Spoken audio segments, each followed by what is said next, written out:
Hello there guys, gals, ladies and gentlemen. My name is Leipalarden and today we're going to be looking back at Halo 4, the black sheep of the Halo franchise and quite possibly the most divisive game in the series. A game that took the franchise in an almost completely different direction narratively, aesthetically and gameplay wise. And while I'd be hard pressed to say it succeeded in all aspects because it obviously didn't, Halo 4 does have way more going for it than I feel a majority of the Halo community gives it credit for. Hopefully, throughout the course of this video, I'll give you all a newfound appreciation for Halo 4, and we'll see just how well it's held up almost a decade after its release. The first full Halo game, and the first game in general to be developed by 343 Industries since Bungie's separation from Microsoft, Halo 4 was released on November 6 of 2012 and had some of the biggest shoes to fill of any video game sequel. Not only would it have to contend with Bungie's last entry in the franchise, Reach, which was only released 2 years prior and sold like hotcakes, but it'd also have to prove itself as a worthy sequel to what was arguably the most beloved game in the series, Halo 3. When looking at Halo 4 as a sequel to those games, it doesn't look very good, unfortunately. The campaign suffers from a similar issue to the first Halo game, Combat Evolved, where you're frequently running through hordes of enemies to push a button in 3 different areas to trigger whatever the next thing is. The individual missions within the campaign aren't really anything to write home about either. Even at the game's highest of moments, it still can't quite hit the same level as its predecessors. And the content available at launch, while commendable and still better than both Halo 5 and Infinite, there were compromises.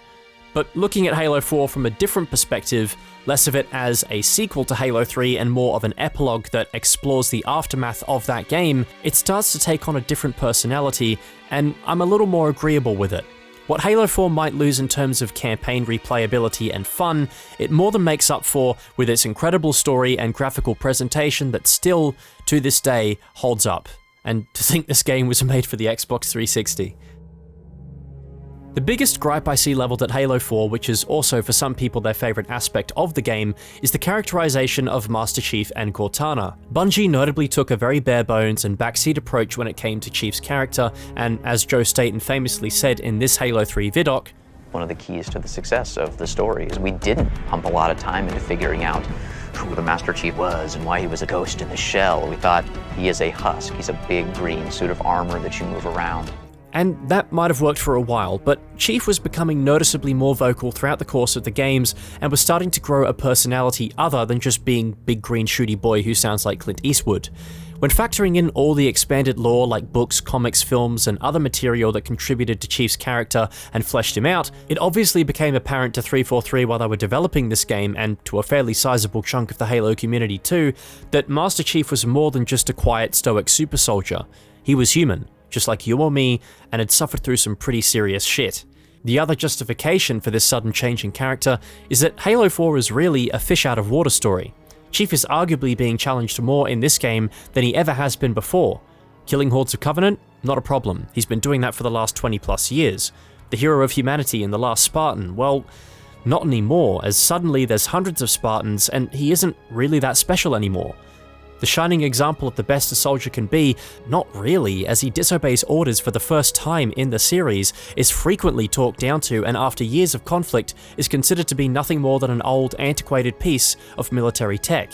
Halo 4 does the smart thing of switching the stakes away from the galaxy-ending levels of Halo 3, as there's no way you'd be able to top that, and instead chooses to focus on personal stakes and pushes Chief to his limits mentally rather than just physically. Halo 4 has that stark change in characterization for Chief exactly because of that. He's not in his element anymore. It's as jarring to us as an audience as it likely is to him as he struggles to adapt to this new, more personal situation, all the while dealing and grappling with emotions that he's probably never felt before. What makes Halo 4 even harder to sit through is when you stop and think about Chief's story. This isn't something that's shoved down your throat as a player, but when you think about it for a little bit, it becomes all the more depressing. John was stolen from his family at the age of 6, and I don't know about you, but when I was 6 years old, the only thing I knew was that there were some kids I liked, some that I didn't, lunch was my favorite time of day, and Star Wars action figures, oh boy, they were life. My social abilities had hardly developed, and without being able to learn and grow with others my age in an open environment that something like school provides, I'd probably still be as emotionally stunted as a 6-year-old. Kidnapped at that age and placed into a military training academy with others, and was essentially told that the life he once had was gone. that the very fate of humanity itself was squarely on his shoulders. Through years of training alongside these other children, he grew to know them, love them, care for them like a new family, as any memories he might have had of his life before being abducted slowly drifted away. The only person he had close to a mother figure is the woman who found him all those years ago, Dr. Catherine Halsey. She sees John as a natural-born leader, and so he's tasked with leading the others. That also puts their lives in his hands. Mission after mission, John starts to lose the friends he's made, the others like him, arguably the closest thing he now has to a new family. Eventually, it's just a small number of Spartans left, and after one final battle on the thought to be impenetrable world of Reach, there's just one man standing. It might not have been his fault, but John no doubt wears the souls of all those who he thinks he failed to save on his sleeve.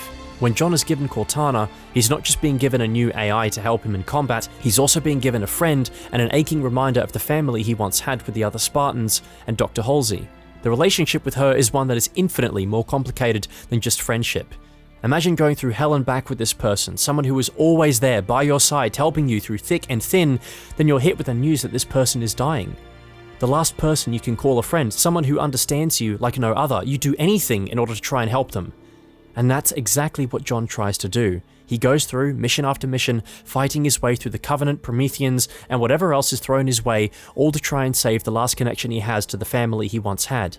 The last human connection he has. The cruel irony of all this is, of course, that Cortana, as well as being symbolic of Chief's humanity, is a non-human character.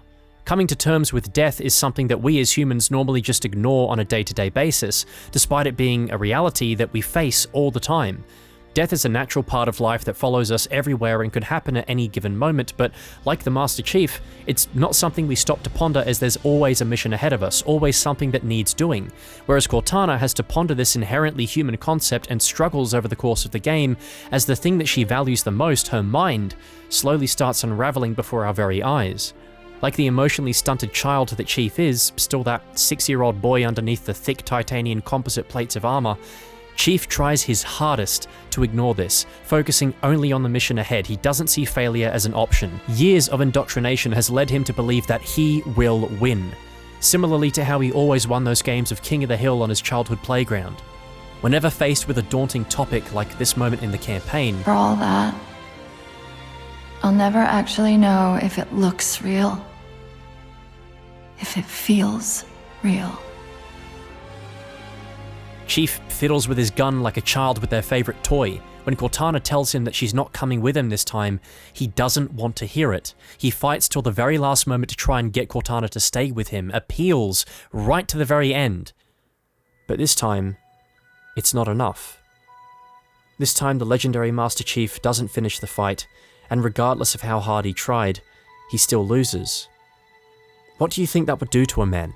Having spent years trying to protect those around you, only to fail time after time. With each victory against the Covenant or another opposing force, there's always a heavy price paid. Once John loses Cortana, his connection to that family he once had is now gone, and suddenly he's in uncharted territory.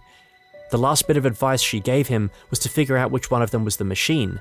And Halo 4 answers that question. It's John. John realizes this, and he's left staring out into the void of space, questioning who he is. Without this family, what does he have left? Nothing except the distant memories of who he once was before he became the Master Chief, if those memories are even still accurate. What was his purpose now? What was he going to do? Just keep going on like nothing happened, like he used to? But how could he after all this loss? Where did he come from? John isn't a name. What was his name? Who am I? And that is the core question of Halo 4's story. Who is the Master Chief, John 117? And the unfortunate irony is that he never finds out. Because the Reclaimer trilogy was effectively scrapped and Halo 5 was, well, Halo 5, John is never able to find out who he is. Blue Team are hastily pushed into the game, and any chance we might have had of seeing Chief grow and develop on his own is lost. Halo 4's story sets up the perfect arc for Master Chief going forward, while also having a perfect melancholic ending. The player is left in a similarly difficult position as Master Chief of wondering, what now? For some people, I'm sure Halo 4 was their last Halo game, as it gives off the same kind of vibes to me as a movie like Logan, where, unfortunately, the characters here don't live happily ever after. The only thing you get is a feeling of emptiness. It's the first Halo game to not end on some kind of cliffhanger. There's no, I think we're just getting started. No finishing this fight. And no shot of the Forward Unto Dawn drifting towards a Forerunner shield world. And as if that wasn't enough, we see Chief taking off his armor for the first time in the games, almost like this really is signaling the end of Master Chief's time as a Spartan. Alternatively, you could view it as Chief shedding this robotic skin after years of being nothing more than a machine. But again, we don't really see this developed upon further. Halo 4 is well known for having the most controversial multiplayer in the series. It was the first and only Halo game to introduce the option for players to bring custom loadouts into the games. Unlike Reach, where you only really had a say in what armor abilities you started with, in Halo 4 you could add even more random elements to the gameplay loop with your own choice of starting weapons, like a secondary pistol that literally doubles as a pocket shotgun, your choice of grenades, even perks and personal ordnance or score streaks like those in Call of Duty were added. And while this does make matches more chaotic and gives the player the choice to play the game the way they want to, it's a change that, in my opinion, is not defendable. Halo has always been about even starts and everyone beginning on the same playing field, and when Halo 4 does follow the tried and tested Halo formula a little more closely, it's actually a lot of fun. Halo 4 feels to me like a cross between Reach and 2 in its pacing and the way it feels. Gone are the projectile-based weapons of Halo 3 in favor of almost all the guns in the sandbox being hit-scanned with the exception of some Covenant and Promethean weapons. This helps the game feel more responsive and less random, as there was one less thing you needed to worry about in gunfights. Bloom, a feature carrying over from Reach, was also significantly reduced. This meant that many of Halo 4's gunfights felt less like the throw of a dice and more like they were tied to your accuracy and, most importantly, your consistency as a player. Sprint was now an ability that was inherently tied to the player instead of being stuck in this strange middle ground of being in the game, but only accessible when you're not using one of the infinitely better armor abilities on offer, like Armor Lock. I still to this day, man, what the fuck were Bungie thinking? Anyway, Sprint introduced a whole pantheon of problems to the game, ranging from maps having to be artificially expanded to compensate for the increased movement speed. Don't ever go over my fucking head again, you motherfucker. And bullet magnetism being dialed up to 11 to hit targets when they are moving at such high speeds. The maps in Halo 4 are all consistent, in my opinion. None that are absolute standouts, but plenty that are very solid overall. Haven, for example, is a great 4v4 map and was the battleground for many a 1v1 that happened because I didn't know when to shut my stupid mouth. Hi, how are you? Where Halo 4 really shines, in my opinion, is in its big team battle maps. Reach had started to fall into the trappings of making maps that, in my opinion, were sometimes too big for their own good or had lines of sight that were ridiculously long. And while that can be okay in big team battle maps, you want to have it divvied up. You don't want all your maps to just be big open spaces. Halo 4 takes another approach to its BTB with maps that have very prominent choke points, Vortex being the prime example. The mid-building on the map is just pure chaos almost all the time, and all around it you have, long range or vehicle battles happening. Same deal for Exile and Longbow. Halo 4's BTB was probably the most hectic take on this mode to date, and most matches were unfortunately over all too quickly because of it sometimes. I'm probably going to get a bit of flack for this as well, but I honestly think that Halo 4 did armor customization better than almost any other Halo game, at least in terms of progression. Not so much in terms of aesthetics, because I literally cannot justify that. How do you... Yeah, no thank you, not today. The game streamlined its progression by removing the credit system from Reach and divided its cosmetics into two different categories. You had all the normal armor sets that were unlocked by just playing the game and ranking up, and you had all the secondary items like stances and armor skins that were symbolic of your commitment and skill at the game. 343 managed to make it possible to unlock every set of armor in the game by just playing. There was stuff to grind for even after you hit max rank, which, if I did have one gripe, is that it was very easy to reach SR 130.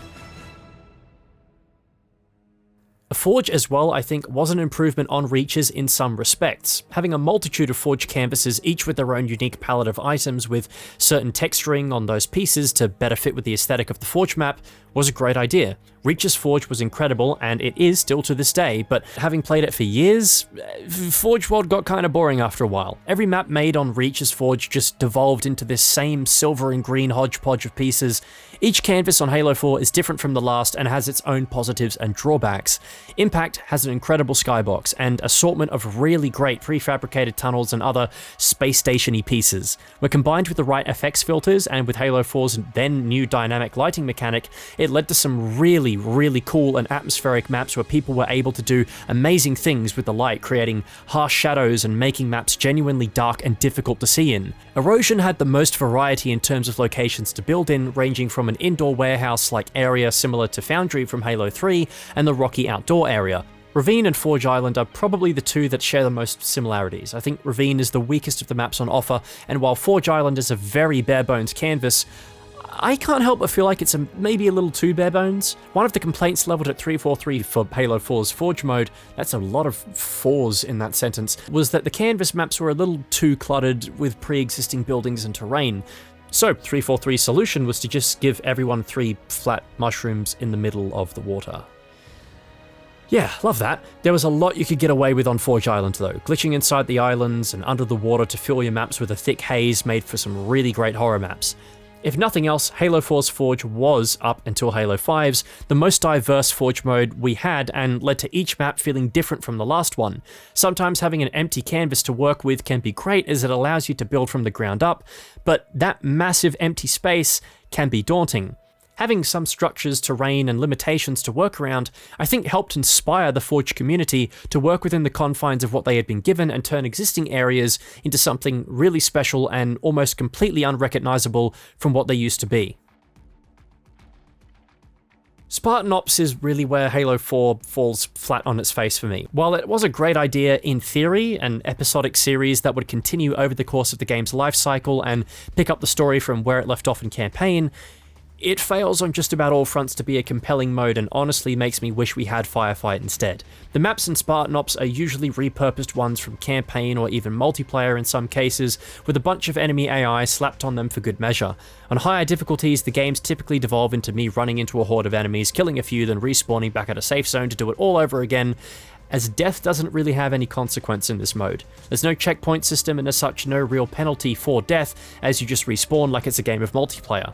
It's a hollow attempt at making a story-focused replacement to Firefight, and at the end of the day was practically useless to the development of the series' narrative as its main antagonist, Julam Dharma, gets killed off unceremoniously in literally the second ever cutscene in Halo 5. Wow. Despite the community's best attempts to try and bury this game in a sea of negativity, Halo 4's impacts are still being felt to this day. Without its stark changes to the art style and the community response to it, we might never have gotten Infinite's amazing mix of classic and new. Halo 4 was also the first game to bring deeper elements of the lore, like the Mantle of Responsibility, to the forefront of the story, which appears to be at least partly referenced by the Harbinger, the new enemy of Infinite's campaign.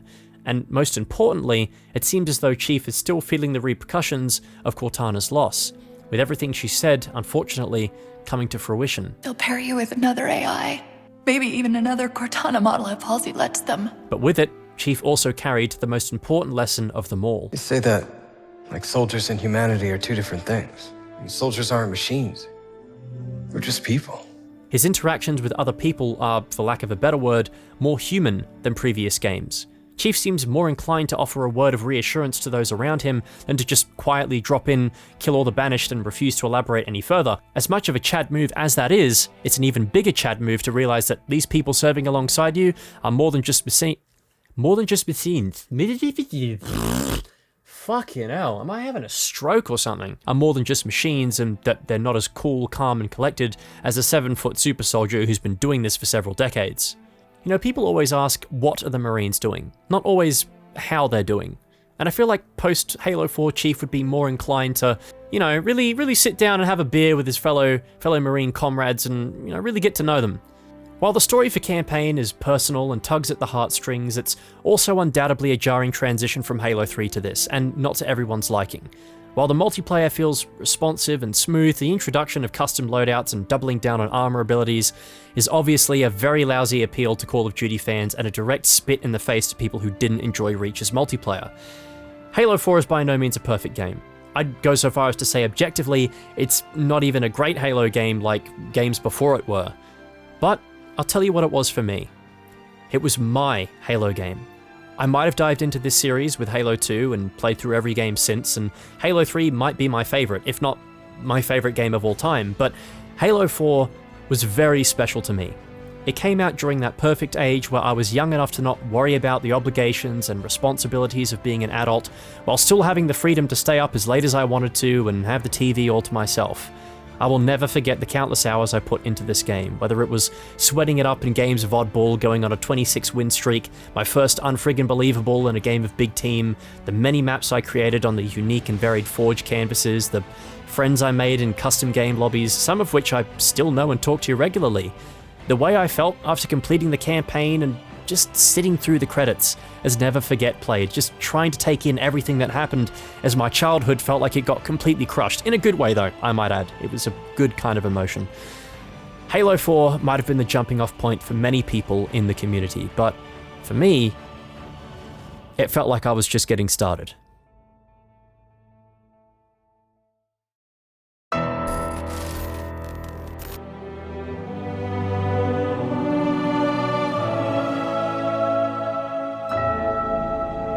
And Cortana.